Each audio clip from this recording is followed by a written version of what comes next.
All right, here we are with another installment, another interview with one of our dedicated volunteers here at the Oyster Bay Railroad Museum. Sir, can you tell me your name? Sure, I'm Gary. Hi, Gary. What's your age, Gary? I'm 59 years old. 59 years young. Very good. And what town do you come from? I live in Baldwin, New York, on the south shore of Long Island. Fantastic. And what do you do for a living, Gary? I'm a wine sales rep. Wine sales. That's great. That's a lot of fun. Oh, yes. Gary, how long have you been a part of the Oyster Bay Railroad Museum? Wow. I've been a part of the Oyster Bay Railroad Museum since the group started back in '93. So if you do the math, it's almost 30 years. So you were with the group back in Mitchell Field over in Garden City? Yes, I was. Steven started it in 1990.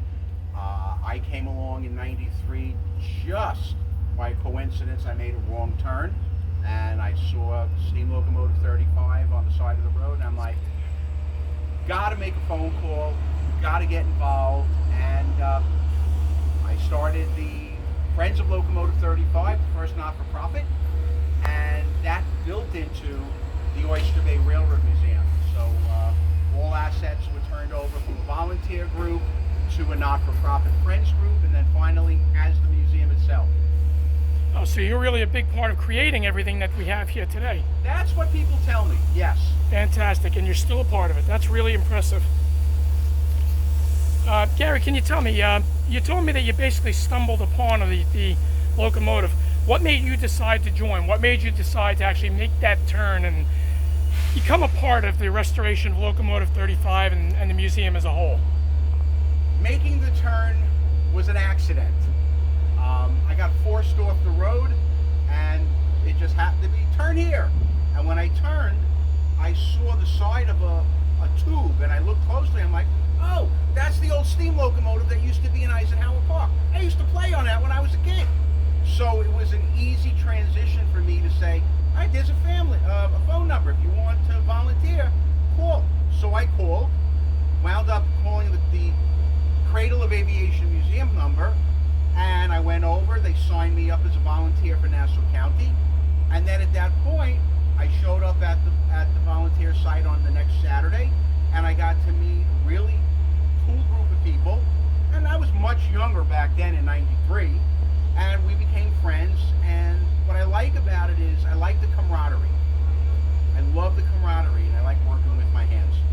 So you say your favorite thing about being in the museum really is the camaraderie? Absolutely.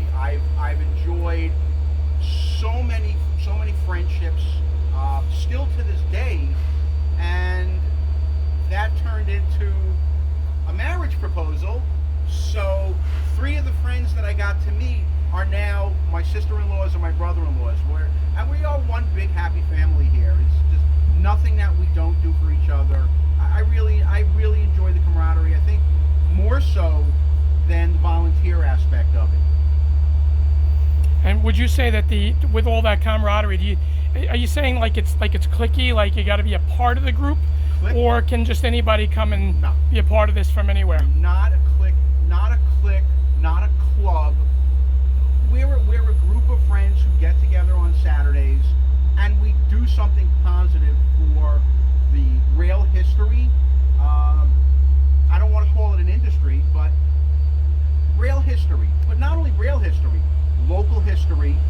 And when the kids come in and they're screaming and yelling and happy, and they love asking questions, how can I not like that? You know, I'm doing for the next generation. And what's nice about it is we're building the next generation to take over from us.